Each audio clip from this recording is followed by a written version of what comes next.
Hello दोस्तों, इस video में हम जानने वाले हैं कक्षा 12 के गणित प्रश्न पत्र के बारे में कि कैसा ये पेपर आने वाला है आपके यूपी बोर्ड एग्ज़ाम में। तो ये कक्षा 12 के लिए है, लिखा नहीं गया लेकिन है। समय 3 घंटे 15 मिनट का है, पूर्णांक 100 नंबर का है और प्रारंभ के जो 15 मिनट होता है पढ़ने के लिए निर्धारित किए गए हैं। पर सलाह यही दी जाती है कि इनको पढ़ने के बजाय आप बहुविकल्पी प्रश्नों पर ज़्यादा ध्यान दे दो कि कौन सा प्रश्न आ जाएगा। नोट को देख लेते हैं। यहाँ पे कह रहे हैं कुल 9 प्रश्न हैं, सभी प्रश्न अनिवार्य हैं। प्रत्येक प्रश्न के सामने उसमें कितने खंड करने हैं ये दिया गया है और प्रत्येक प्रश्न के सम्मुख उसके अंक अंकित है, कितना नंबर मिलने वाला है।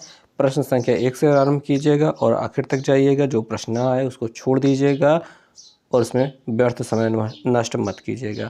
सबसे महत्वपूर्ण बात है, जो प्रश्न ना आए उसको छोड़ करके अगला प्रश्न करना, क्योंकि आप अगर अपना समय शुरू में या फिर बीच में नष्ट करते हैं तो आखिर में आपको समय नहीं मिलेगा।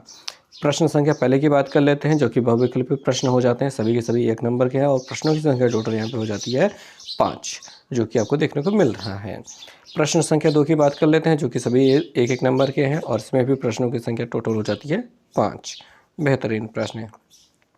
बहुविकल्पी प्रश्नों में आपको हल कैसे कैसे किया गया वो दिखाने की ज़रूरत नहीं होती है, केवल उत्तर बनाना होता है। लेकिन इस दूसरे प्रश्न में आपको पूरा लिख करके समझाना होता है, हालांकि बहुत जल्दी ये ख़त्म हो जाते हैं। प्रश्न संख्या 3 की बात कर लेते हैं और तो यहाँ पे सभी 2 नंबर के हैं प्रश्न और प्रश्नों की संख्या हो रही है 4। ठीक है जी। और हाँ, एक चीज़ ध्यान देंगे कि जो भी 1 नंबर के प्रश्न होंगे, कुछ प्रश्नों को लगता है कि उनको थोड़ा लंबा किया जा चाहिए, लेकिन चूंकि ये सभी 1 नंबर के प्रश्न हैं तो जितना शॉर्टकट हो सके, जितना जल्दी हो सके, सामान्य विधियों को प्रयोग करके बहुत ज़्यादा लंबा खींचने के बजाय जल्दी से जल्दी इसको ख़त्म करना होता है। तीसरे प्रश्न में थोड़ा सा ज़्यादा लिखने को मिल जाता है, ये तो अच्छे प्रश्न होते हैं। ठीक है, ये जल्दी निपट जाते हैं। प्रश्न संख्या 4 की बात कर लेते हैं, तो यहाँ पे सभी प्रश्न 2-2 नंबर के हो जाते हैं। प्रश्नों की संख्या 4 हो जाती है और सभी खंड, अभी तक सभी में सभी खंड करना है, एक भी प्रश्न छोड़ना नहीं है। अभी तक जितना भी हमने बताया सभी में सभी खंड करना है, कोई भी प्रश्न छोड़ना नहीं है। प्रश्न संख्या 5 की बात कर लेते हैं, तो इसमें भी आपको टोटल 5 प्रश्न देखने को मिल जाते हैं। सभी के सभी 5-5 नंबर के होते हैं और यहाँ पे सभी खंड करना है, कोई भी छोड़ना नहीं है। बेहतरीन प्रश्न हो जाते हैं। और खंड जब आ जाते हैं 6 नंबर पे, तो यहाँ पे सभी खंड करने हैं, सभी 5-5 नंबर के आपको देखने को मिल जाते हैं।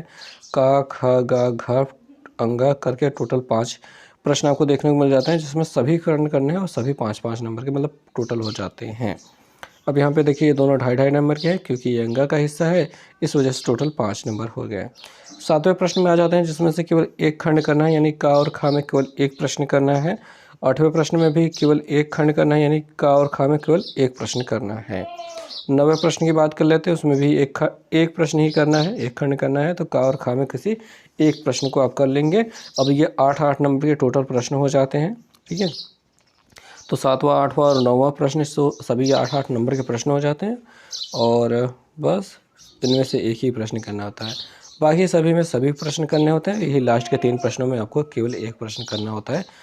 8वें, 9वें और 7वें, 8वें और 9वें में सभी 8-8 नंबर के हो जाते हैं। तो इस प्रकार से ये पूरा प्रश्न पत्र समाप्त होता है। उम्मीद है आपको समझ में आया होगा कि आपका पेपर कैसे आने वाला है।